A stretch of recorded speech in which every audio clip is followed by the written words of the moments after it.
Okay, for class 11, today's topic is very, very important.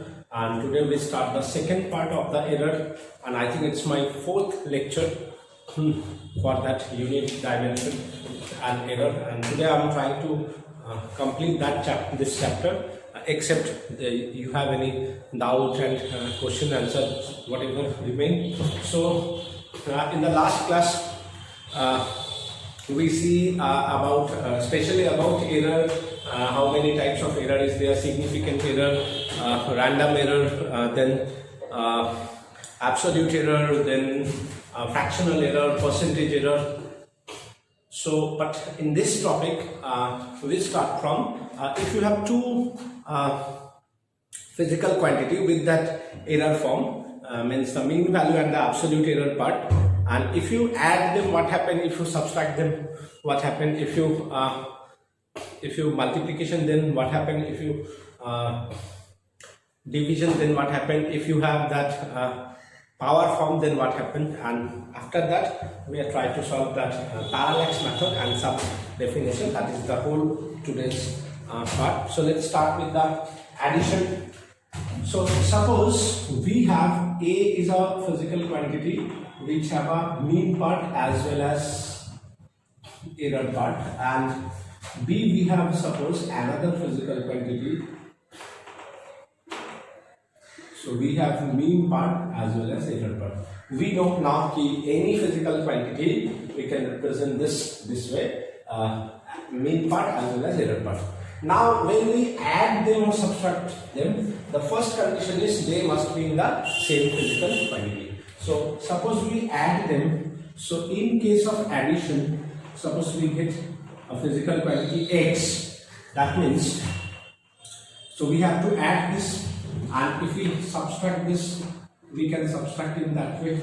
And not only that, if we have suppose A, B, C, the same manner we have four physical quantities A, B, C, D, and we have to suppose add, subtract and add this four quantity. The process is same. What is the process? Mean part as it is given. The mean part as it is the addition. So you have to add the mean part. Here it is the subtraction. So you add the subtraction part. Obviously bigger one minus smaller one. Here the mean part as given in the instruction, means in the question, whatever given you have to do that.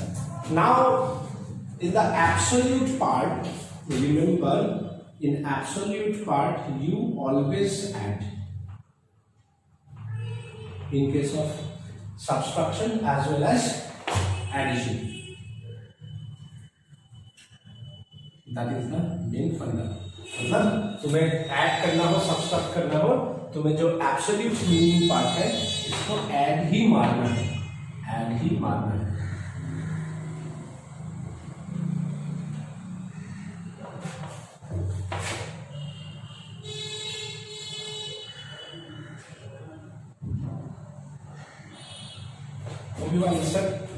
और मेरे हिसाब से तुम लोगों को थोड़ा थोड़ा समझ में आया, तो अच्छा समझ में नहीं आया.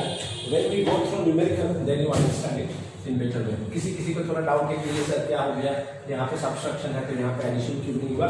ऐसा होता है because they are plus minus, means you have four options and among them you have to take the positive portion. मतलब सिंपल याद रखना, एडिशन और सबट्रैक्शन में मीन पार्ट का हमेशा ऐड ही होगा. अब एक क्वेश्चन देगा तो तुमने और अच्छे से समझ में आएगा इस पार्ट को. Suppose question is given two bodies का volume. The volume of two bodies are V1 is 10.2 plus minus 0.02 centimeter cube, and volume 2 is 6.4 plus minus 0.01 centimeter cube. So तुम्हें निकालना है sum and difference. ये निकालना है. तो देखो हर एक में एक मीन पार्ट होगा और एक एब्सोल्यूट पार्ट होगा. जो मीन पार्ट है उसको पहले मुझे in case of sum we have to add them because it is the instruction. Mean part का जो इंस्ट्रक्शन देगा सम बोला है तो सम करो. तो 16.6 सेंटीमीटर क्यूब डिफरेंस बोला है 10.2 माइनस 6.4, सो ये हो जाएगा 3.8 ना, 3.8 सेंटीमीटर क्यूब। तो ये हो गया सब, ये हो गया डिफरेंस।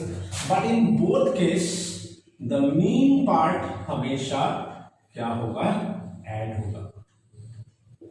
Getting my point. सो क्या हो गया 0.02 plus 0.01 centimetre cube, so what you have 0.03 centimeter cube. So in case of sum, your final result is 16.6 plus minus 0.03 centimeter cube. In case of difference, 3.8 plus minus 0.03 centimeter cube. तो देखो जो sum and difference, mean part में जहां पे सम बोला है सम किया, जहां पे डिफरेंस बोला है डिफरेंस किया है, but the mean part, absolute mean part को हम लोग दोनों का केस में एडिशन ही करते हैं। ओके,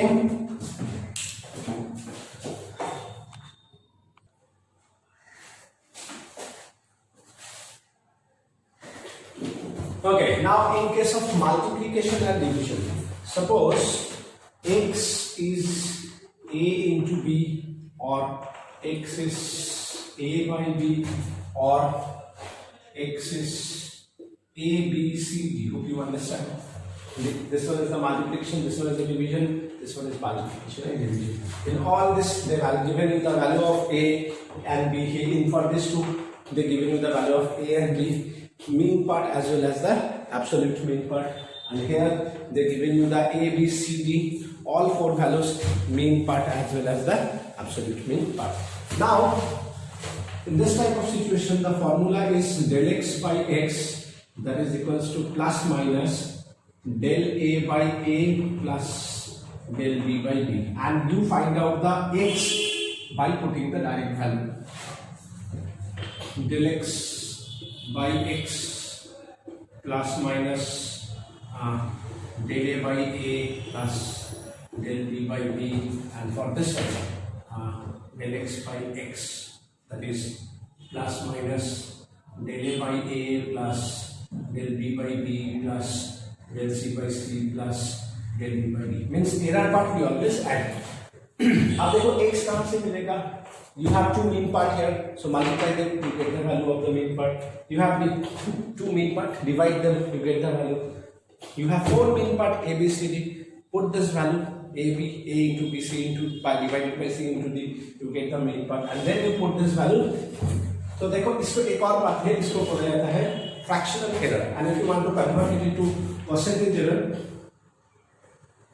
so तुम इसको percentage error del x by x, if you multiply it by 100, then it is converted into percentage error. Del a by a plus del b by b into 100, then this percentage, and all this multiplied by 100, then you get the percentage error. I give you one numerical, then you understand same process. इसका भी हम लोग क्या करेंगे, into 100, इसका भी into 100, then this one is also converted into percentage error, this one is also converted into percentage error, because here both are, these all are the fractional error. और अगर तुम्हें del x चाहिए, इस value के साथ x को multiply कर दो, इस वैल्यू के साथ x को मल्टीप्लाई कर दो, इस वैल्यू के साथ x को मल्टीप्लाई कर दो, तो तुम्हें del x मिल जाएगा। और जहां तुम्हें del x मिल जाएगा, so x is the xm plus minus del xm, so यहाँ जो है ये del x जो है, ये जो del x है यहाँ से मिलेगा, और ये जो x है यहाँ से मिलेगा, ठीक है। तुम चाहो उसको del xm और xm भी लिख सकते हो।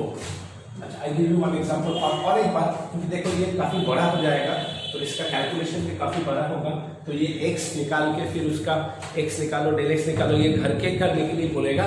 एग्जाम के लिए इतना बड़ा क्वेश्चन नहीं देगा, दे give you simple form question. So let's start with numerical, one numerical.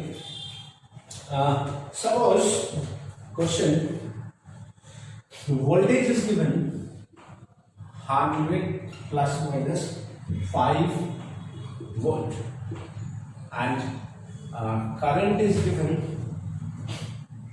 10 plus minus 0.2 ampere, and find the resistance, equation of resistance. So we all know V equals to IR r equals to v by I.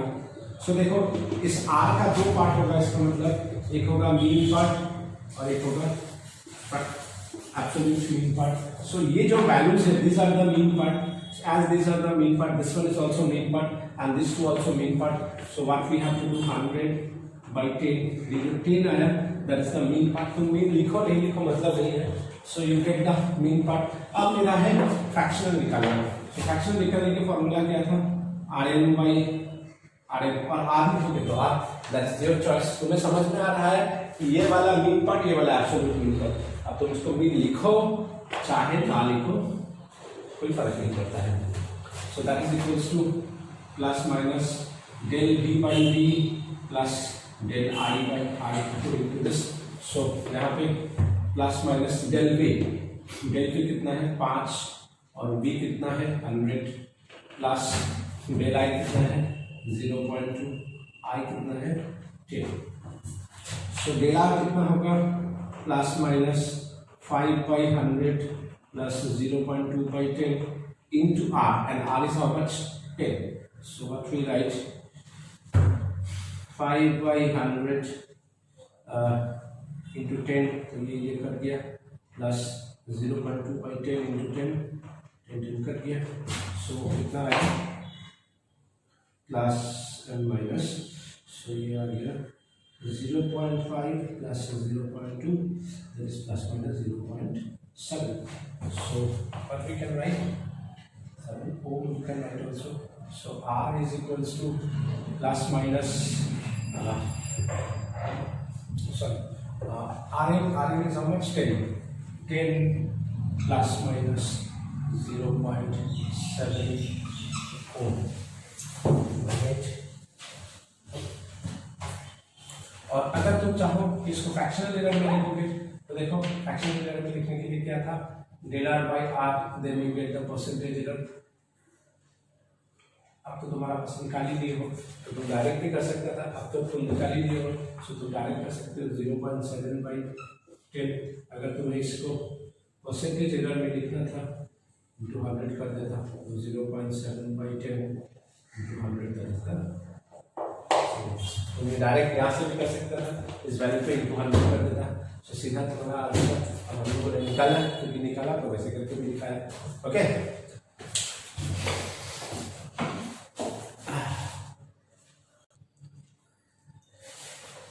Next one is very very important. This one is multiplication and division with power. तो a to the power n, b to the power m, c to the power suppose 1 by n and d to the power 1 by p। इसको भी अलग कर दो। So these are the different form which you have to find out। तो देखो as it is a complex form तो इसका x नहीं निकालने देगा, because if you find out the x तो for that they given you a b c d, you put this value and then इसका power then overall, so it's so much time taking। if you have calculator you can solve it, but generally इसका क्या देगा, दो चीज they can give, one is the fractional error और relative error, and the relative error को fractional error भी कहता है, and the second one is the percentage error mostly. So क्या होगा del x by x that is plus minus, so इसका देखो power क्या है n, तो n सामने आ जाएगा, सो डेल ए बाई ए, फिर प्लस है, अब इसका पावर क्या है bn, n सामने आ जाएगा, del b by b plus इसका पावर क्या है 1 by Q. So 1 by Q का मतलब क्या है, एक मिनट, अच्छा 1 बाई क्यू 1 बाई पी, इसको हम थोड़ा इलेबोरेट करते हैं। सी टू दी पावर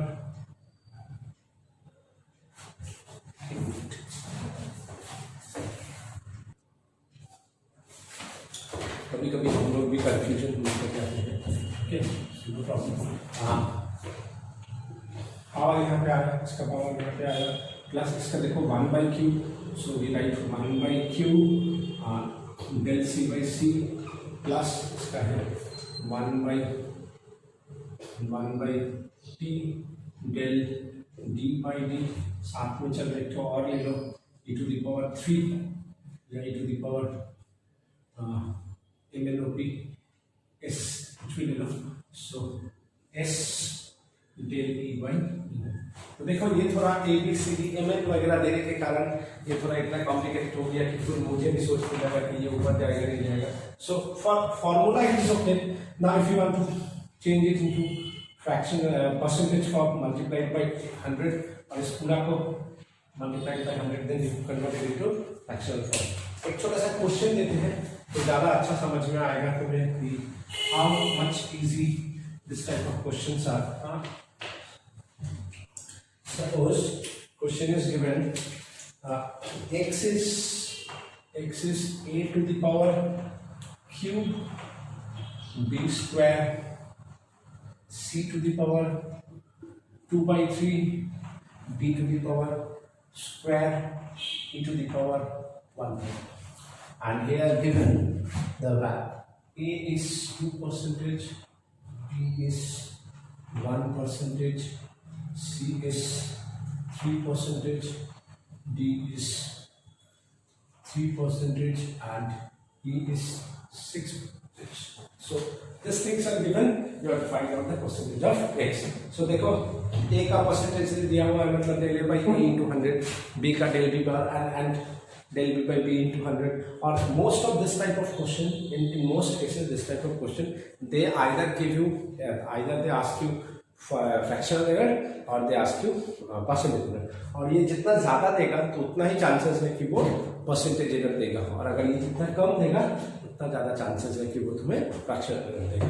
तो वेरी सिंपल, क्या करना है, del x by x that is plus minus 3 del A by A plus 2 del B by B plus 2 by 3 del C by C plus 2 del D by D plus 1/3 del E by E. देखो यहाँ पे by में हो या ऊपर जाए नीचे जाए, इसका जो पावर है इसका पावर के फॉर्म में रखना है और इसको ऐड ही करना है. सो यहाँ पे तुम वैल्यू पुट कर दोगे if instead of percentage, if they given you A, B, C, D, mean part and absolute part, so you put this value, calculate it, then you get the fraction error. हालांकि थोड़ा बड़ा हो गया तो इतना बड़ा में देगा नहीं. Now the percentage error. ऐसा क्वेश्चन में ज्यादातर वो परसेंटेज एरर ही पूछेगा.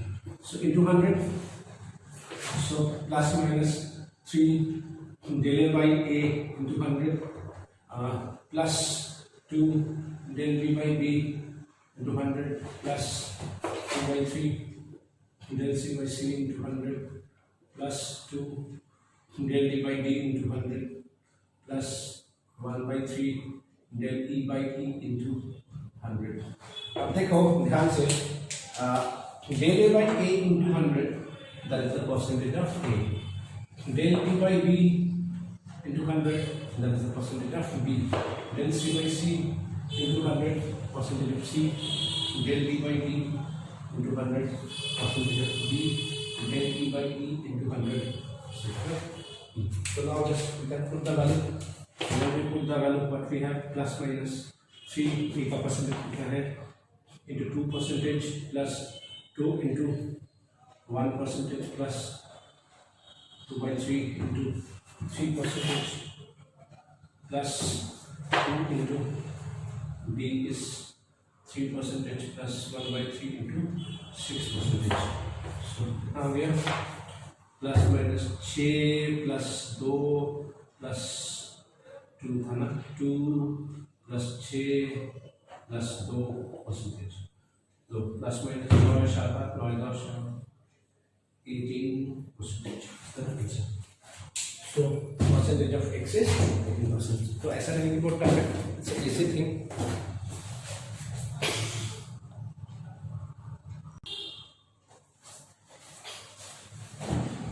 Okay, now I try to discuss one question which is asked in IIT exam as well as it's from your NCERT book. So it's a very very important question, and this type of so many questions are there. So let's start. मैं question read कर रहा हूँ तो लिखने के लिए it will take so much time. The periodic oscillation of a simple pendulum is simple pendulum is 2 independent in time. और honestly मेरा handwriting भी काफी खराब है.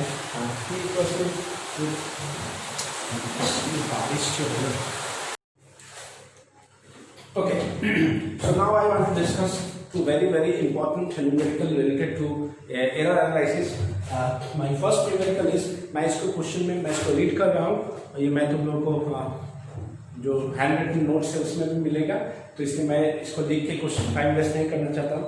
The first question is, the time period of oscillation of a simple pendulum t equals to 2 pi root under n by g. The measured value of L is in centimeter, that is 20 centimeter is given. Known to 1 millimeter accuracy, that means there is 1 millimeter. Known to 1 millimeter accuracy, and time for 100 oscillations for 100 oscillation of the pendulum is found to be 90 seconds. Total time is 90 seconds. Using a wristwatch of 1 second resolution. So change in time period is 1 second. What is the accuracy determination of G, or find the percentage error of G? Question is find the percentage error of G. देखो ये question NCERT का question है, और इस question को IIT में भी कुछ साल पहले पूछा गया था. So it's a very important question. देखो इसमें सबसे पहले जो है ये तुमको कंफ्यूज करने के लिए, देखो टोटल 100 ऑसिलेशंस के लिए 90 सेकेंड और 100 ऑसिलेशंस के लिए 1 सेकेंड इज द तुम्हारा चेंज इन टाइम, या रिजोल्यूशन इन टाइम. तो अगर हम इसको 1 ऑसिलेशन में करेंगे तो इसके लिए भी डिवाइडेड बाय 100 होगा, इसके लिए भी डिवाइडेड बाय 100 होगा, या इसको डिवाइड ना करो या सोचो ये है ही नहीं, तो बात एक ही है, क्योंकि ये टोटल इस 100 ऑसिलेशन इसके लिए भी है, इसके लिए भी है, तो टोटल टाइम इसको ले लेता है और इसका टोटल ले लेता है. अगर इसको 1 ऑसिलेशन में करना होगा तो इसको भी 1 डिवाइडेड बाय 100, इसको भी डिवाइडेड बाय 100 करना पड़ेगा, तो कहानी एक ही हो गया. लेकिन जो मेरा मेन है ये है इस फॉर्मूला. यहाँ पे देखो मुझे क्या है, if we convert it into T square, तो what we have 4 pi square L by ji.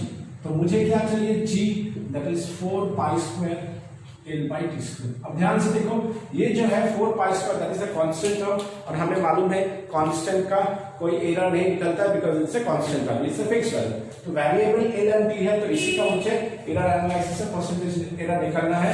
So percentage error के लिए फ्रैक्शनल एरर पहले लिखेंगे, इनटू 100 करेंगे, सो ये हो जाएगा परसेंटेज एरर. तो ये कांस्टेंट है, इससे मुझे कोई मतलब नहीं है. प्लस माइनस यहाँ पे एल है, तो change in length by length, power है 2, तो 2 सामने आएगा according to multiplication and division with power form. So del T by T. देखो यहाँ पे डेल टी बाई टी है, अगर इस डेल टी को टोटल लेगा तो इसको भी टोटल लेगा, अगर इस डेल टी को 1 ऑसिलेशन के लिए लेगा तो इसको भी डिवाइडेड बाय 100, इसको भी डिवाइडेड बाय 100, तो इसमें कोई फर्क नहीं पड़ेगा. तो हम क्यों डिवाइडेड बाय 100 करेंगे, हम लोग डायरेक्ट लेंगे इनटू 100, सो हमें कन्वर्टेड इनटू परसेंटेज. तो ये क्या हो जाएगा, प्लस माइनस 1 मिलीमीटर को हम 0.1 सेंटीमीटर लिख सकते हैं. सो हम लोग लिखेंगे 0.1 सेंटीमीटर बाई 20 सेंटीमीटर. देखो सेंटीमीटर सेंटीमीटर कट गया, plus 2 1 second by 90 second cut गया इंटू 100. तो चाहो तो ये वैल्यू नहीं भी लिखो, कोई प्रॉब्लम नहीं है, सेंटीमीटर एंड सेकेंड. तो ये क्या आ जाएगा, 0.1 by 20 into 100 plus 2 into 100 by 90 percentage. ये आ जाएगा प्लस माइनस, ये आ जाएगा 10 बाई 20 प्लस 200 बाई 90, ये भी कट जाएगा percentage, that is plus minus 0.5 plus 2.22 percentage, मतलब प्लस माइनस 2.72 परसेंटेज, जिसको हम nearly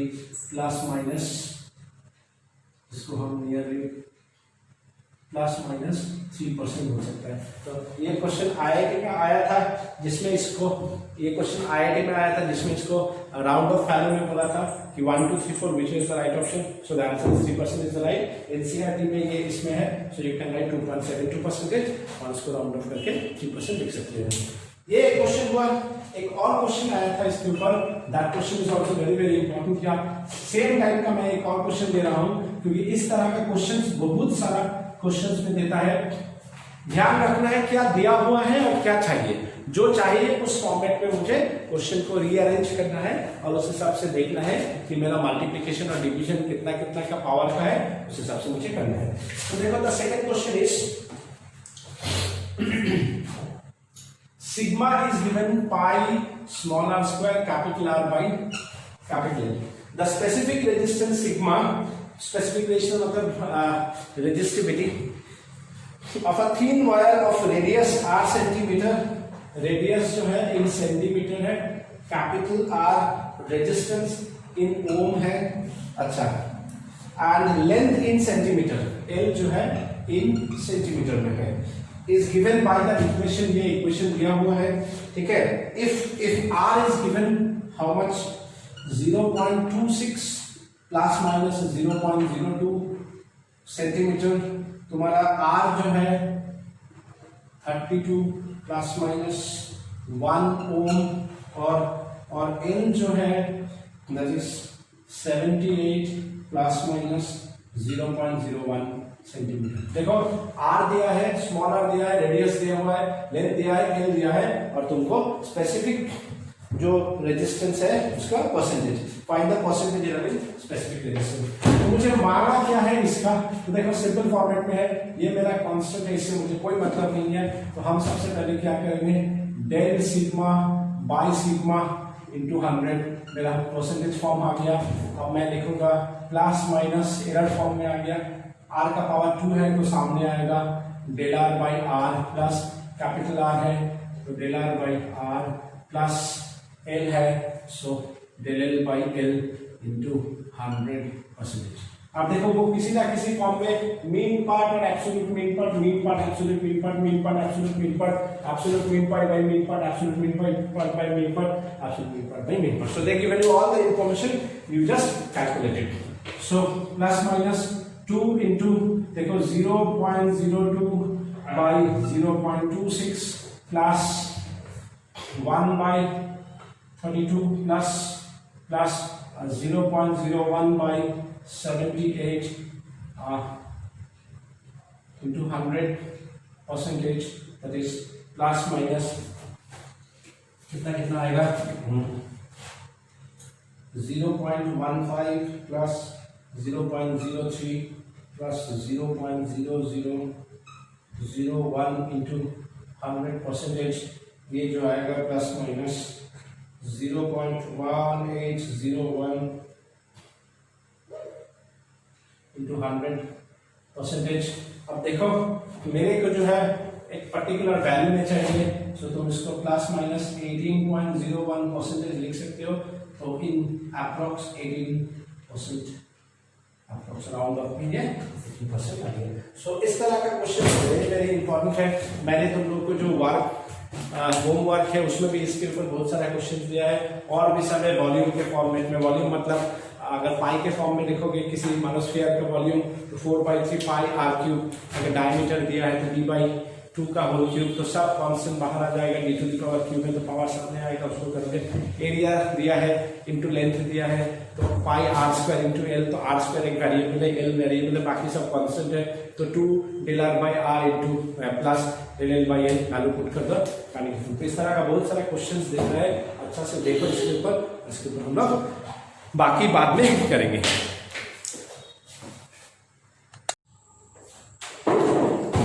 Okay, next is parallax method.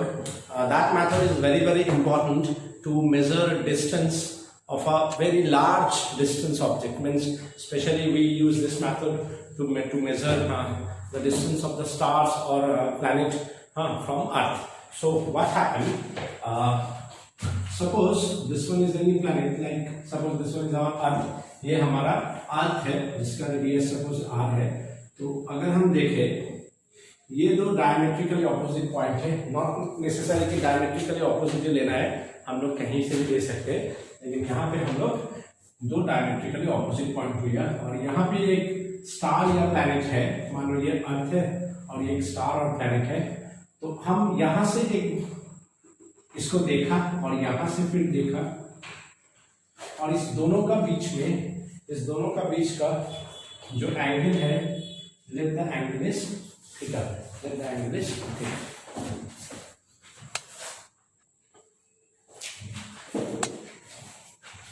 So what happened?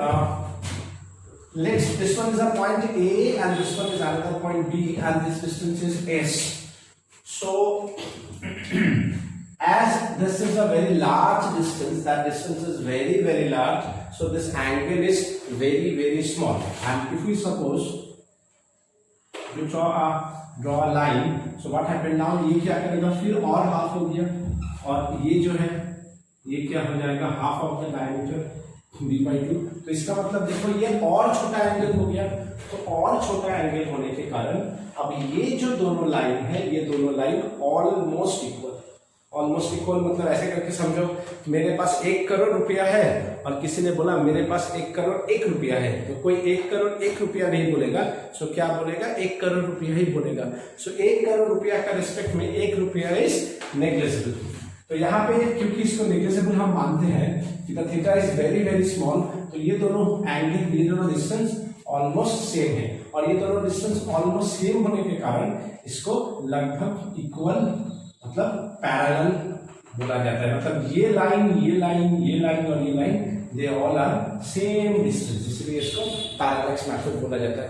जैसे कि सन से जो रे आ रहा है, actually this ray are coming like this, but ये जो एंगल इतना छोटा है कि ये दोनों को हम लोग इक्वल मतलब लगभग पैरेलल मान लेते हैं. That's why it is called parallax method. मतलब the distance is so large कि दे आर ऑलमोस्ट पैरेलल. तो इसका मतलब क्या हो गया, and in that case theta nearly equals to sine theta nearly equals to tan theta होता है, और cos theta nearly equals to 1. तुम लोग बोलोगे सर नहीं समझ में आया. सो देखो मैं बता रहा हूँ, मान लो ये परपेंडिकुलर है, ये बेस है और ये हाइपोटेन्यूज है. If the angle is very very small, ये दोनों इक्वल है, तो हम थीटा को क्या लिखेंगे, ये अगर हम आर्क लेंथ ले लेता है और ये अगर रेडियस लेते हैं, तो theta is arc length by radius, या tan थीटा क्या होता है, perpendicular by base s by r, और ये r सेम क्योंकि they are almost equal. So sine theta क्या हो गया, perpendicular by hypotenuse, so s by r. So देखो ये सब का सब सेम ही वैल्यू आया, ऑलमोस्ट सेम वैल्यू आया. And what about cos theta, base upon hypotenuse, so लगभग 1. सो देखो theta is very very small, theta equals to sine theta equals to tan theta, and cos theta is nearly equals to 1. देखो लगभग मतलब almost same. तो इन that case अगर मैं theta by 2 लूं, तो इस theta by 2 is equals to tan theta by 2. Tan theta by 2 मतलब परपेंडिकुलर बाई बेस. अगर मैं इस डिस्टेंस को कैपिटल D मान लूं, तो परपेंडिकुलर मतलब d by 2 by capital D, so ये आ जाएगा d by 2 capital D, 2 cancel, so theta equals to d by capital D. अब देखो ये मेरा वैल्यू है कि अगर थीटा मुझे मालूम है, सो तुम यहाँ से देखो 3 वेरिएबल है, one is theta, one is small d, one is capital D. Small d क्या है, डायमीटर और the distance between the 2 point, और specially diameter, and d is the distance between that point and that planet, means the given distance between the 2 planet or 1 star 1 planet like this. So इस 3 में से कोई भी 2 चीज दे देगा, and next one they can ask you. So you understand it's not a very big deal. इसके साथ साथ हम लोग कुछ कन्वर्शन करना सीखेंगे.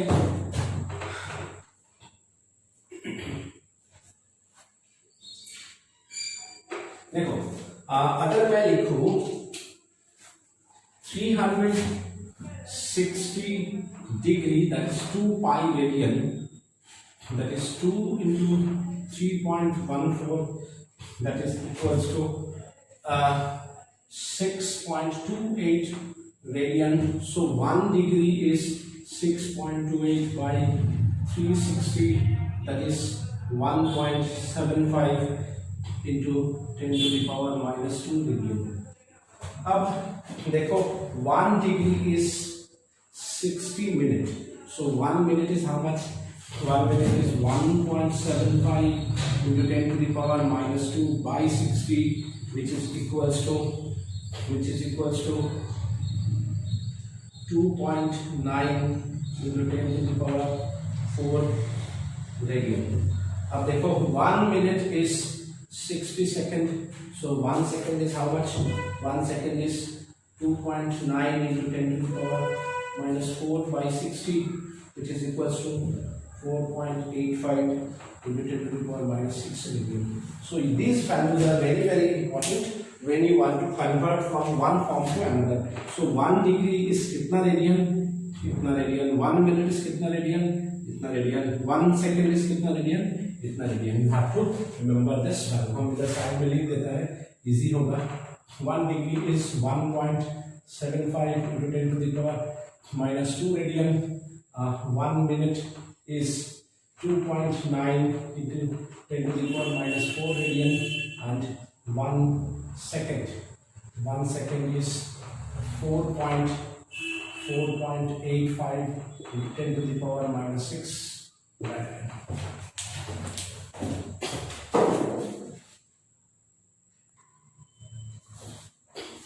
अब देखो मैं तुम लोग को एक क्वेश्चन दूंगा.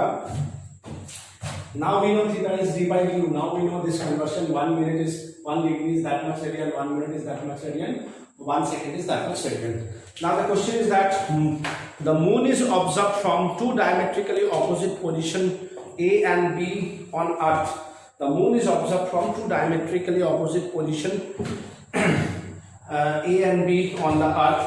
The angle theta subtended at the moon by the two diametrically opposite is, angle देखो दे दिया है क्वेश्चन पे 1 डिग्री 54 मिनट. ये भी NCERT का क्वेश्चन है और मैं ये क्वेश्चन भी तुम लोगों को PDF नोट्स में दे दूंगा. द होल थिंग पूरा क्वेश्चन मैं दे दूंगा, इसलिए मैं अभी क्वेश्चन नहीं लिख रहा हूँ बिकॉज क्वेश्चन लिखने का मतलब it's wastage of time. The moon is observed from the two diametrically opposite position A and B on Earth. The angle theta subtended at the moon by the two diametrically opposite angle is 1 degree 54 minutes. Given the diameter of the Earth to be, Earth का diameter दिया है 1.276 into 10 to the power 7 meter. Compute the distance of the moon from the Earth. Means देखो diameter of the अर्थ दे दिया है और यहाँ पे moon है, तो तुम्हें distance between the earth and the moon the average distance निकालना. मैंने बोला 3 चीज में से कोई भी 2 चीज वो दे देगा, तीसरा वो निकालेगा. So what we write, we know theta equals to d by d. तो capital D is d by theta. अब देखो d का वैल्यू दिया है 1.27 10 to the power 7 और 1 degree 54 minute. 1 degree is 60 minutes, so 60 into 54 114 minutes, that is in meter. अच्छा 1.27 into 10 to the power 7 114 minutes is into how much radian? 1 minute is how much radian? 2.9 into 10 to the power minus 4 और इसको calculation करके जो value आएगा 3.859 into 10 to the power 8. So समझ में आया कि it's not a very tough question. ऐसा मैंने 2-3 क्वेश्चंस और दिया है. एक चीज याद रखना, सिंपल याद रखना, पैरालैक्स मेथड में this formula, and on the basis of that they can given you one thing and you have to find out another thing. अच्छा, इसको छोड़ के और एक दो मेथड है जिससे हम लोग डिस्टेंस मेजर करते हैं. और एक दो मेथड है जिससे हम लोग डिस्टेंस मेजर करते हैं. जैसे देखो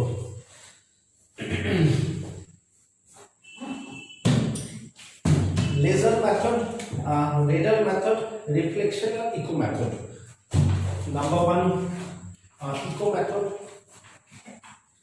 नंबर 1 रिफ्लेक्शन,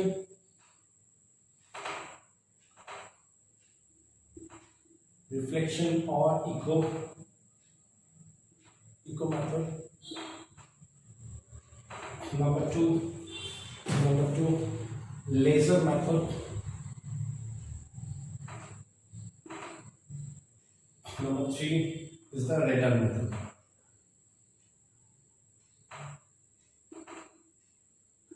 तो देखो तीनों मेथड में एक चीज कॉमन है कि स्पीड. अगर ये इको है तो स्पीड ऑफ साउंड देगा.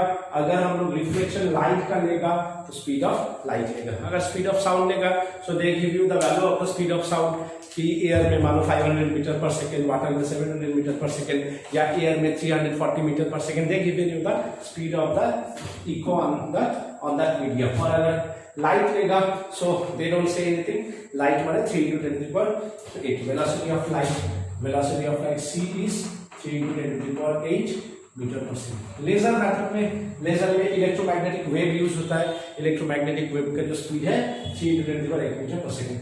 रैडर मेथड में माइक्रोवेव्स को ट्रांसफॉर्म किया जाता है या माइक्रोवेव्स को छोड़ा जाता है, तो यहाँ पे भी तुम्हारा स्पीड लाइट इज दिस। तो दैट मींस अगर इलेक्ट्रोमैग्नेटिक वेव्स है या हाई फ्रीक्वेंसी वेव है तो speed of light is 3 × 10⁸ metre per second. Other case में they give you the value of the speed of light, speed of the object. आप देखो दो चीज है, यहां से तुमने सोर्स से क्लियर किया, सोर्स से तुमने इसको इस वेव को छोड़ा, इस वेव को छोड़ा, और अगर ये जाके यहाँ पे अटक गया और यहाँ पे ऑब्जर्वर है, ऑब्जर्वर यहाँ पे है, तो ये कितना डिस्टेंस दिया, d डिस्टेंस दिया। यहाँ पे ऑब्जर्वर यहाँ पे अटक गया या ऑब्जर्वर इज देयर, सो ये कितना डिस्टेंस दिया, d डिस्टेंस दिया। सो हमें मालूम है speed is equals to distance by time, तो distance is what, speed into time. अब ये जो स्पीड है, अगर लेजर है तो वेलोसिटी ऑफ लाइट ले लो, और अगर दूसरा मीडियम है तो उसका मीडियम डाल दो। और कभी कभी ये क्या करता है कि यहां से सोर्स से तुम गया, यहाँ पे धक्का खाया, फिर ये वापस आया, थोड़ा अच्छा करके बनाता हूं, यहाँ पे गया, धक्का खाया, फिर वापस आ गया, तो ये वापस आया और ये गया, तो ये डिस्टेंस है, तो ये गया और फिर आया। सो अगर ये d है तो 2d हो जाएगा। सो वेलोसिटी ऑफ लाइट अगर हम बोलेगा 2d/t, सो डिस्टेंस क्या हो जाएगा, velocity into time by 2, distance निकालना।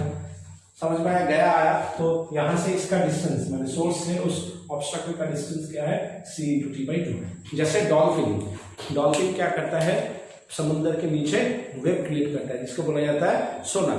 तो वो सोनार क्या करता है, यहाँ से वेव क्रिएट किया, ये वेव गया, धक्का खाया, फिर वापस आया, तो समझ में आया उसको कि सामने ऑब्स्ट्रक्शन है, तो वो अपना डायरेक्शन चेंज कर लेता है। तो क्या हुआ, डिस्टेंस गया, वेव गया, फिर आया, तो 2d। तो तुम्हें बोल सकता है इस डॉल्फिन और इस सोर्स का बीच का डिस्टेंस क्या है, सो डिवाइडेड बाय 2। अब अगर यहाँ पे इलेक्ट्रोमैग्नेटिक वेव है, जैसे लाइट है, रैडर है, लेजर है, तो ये सब केस में ये वेलोसिटी ऑफ लाइट होगा। और अगर वाटर के अंदर में सोनार ये प्रोड्यूस कर रहा है या साउंड को क्रिएट कर रहे हो, तो वहां पे साउंड का स्पीड दे देगा। समझ में आया यहां तक?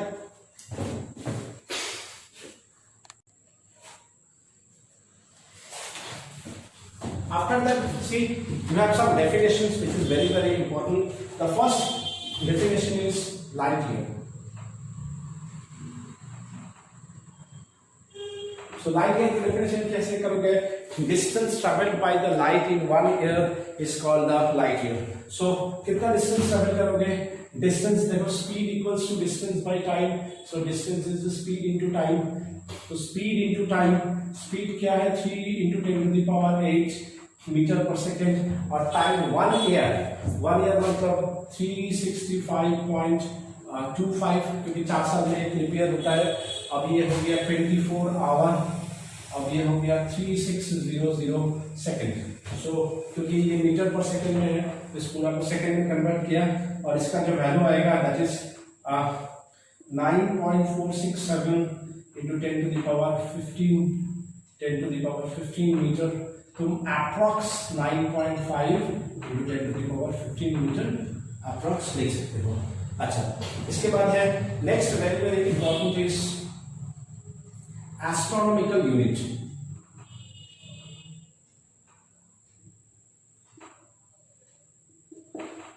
What you mean by astronomical unit? लिख देखो, it is defined as the mean distance of the earth from the sun. तो अगर मेरे पास अर्थ है और अगर मेरे पास सन है, सो अर्थ और सन के बीच का जो डिस्टेंस है, इस डिस्टेंस को एस्ट्रोनॉमिकल यूनिट बोला जाता है। A1 AU means astronomical unit, and this 1 AU is how much? 1 AU is 1.496 into 10⁻11 meter.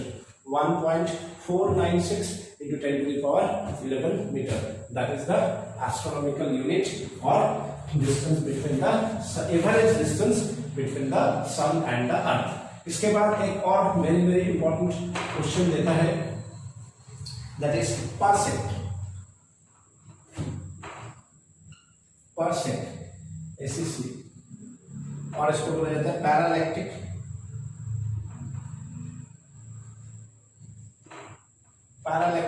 Second. पैरालैक्टिक second, ये पार्सेक और पैरालैक्टिक सेकंड क्या है? पार्सेक और पैरालैक्टिक सेकंड क्या है? देखो यहां पे है सन और यहां पे है अर्थ, यहां पे है earth, and we know the distance between the sun and the earth is 1 AU। अगर सन एंड अर्थ का बीच का डिस्टेंस 1 AU हो और कोई भी एक पॉइंट से अगर मेरा सन और अर्थ का बीच का ये जो एंगल है, अगर ये 1 सेकेंड हो, 1 सेकेंड, सो ये दोनों का बीच का जो डिस्टेंस है, इस डिस्टेंस को 1 पार्सेक कहेंगे। मतलब ये जो d डिस्टेंस है, d जो है 1 पार्सेक होगा अगर एंगल 1 सेकेंड हो and the distance between the sun and earth means 1 AMU। और इसको बोला जाता है largest practical unit of length. This is the largest practical unit of length. This is the largest practical unit of length or distance. तो 1 parsec is the largest practical unit of distance. तो देखो मेरे पास formula था d by capital D, मुझे capital D चाहिए, तो small d by theta, small d क्या है? 1 AU है, थीटा क्या है? 1 सेकेंड है, सो 1 AU कितना है? 1.496 into 10 to the power 11 metre, और ये मेरा वैल्यू कितना था? ये 1 मिनट का वैल्यू था, 1 सेकेंड का वैल्यू था 4.85 into 10 to the power -6। इसको मिलाने से कितना आएगा? इसको मिलाने से आएगा 3.08 into 10 to the power 16 metre, और indirectly you can say 1 parsec is 3.26 ना 3.26 लाइट ईयर या 3.08 into 10 to the power 16 metre. अच्छा, इसके साथ साथ एक और छोटा सा थिंग है, दैट इज एक छोटा सा और थिंग है, that is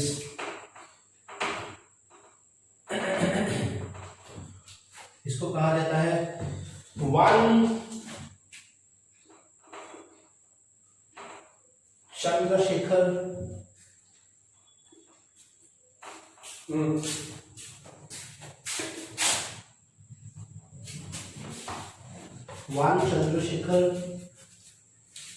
limit. One Chandrasekhar limit, that is 1 Chandrasekhar limit, that is 1 CSL. 1 Chandrasekhar limit, that is 1 CSL.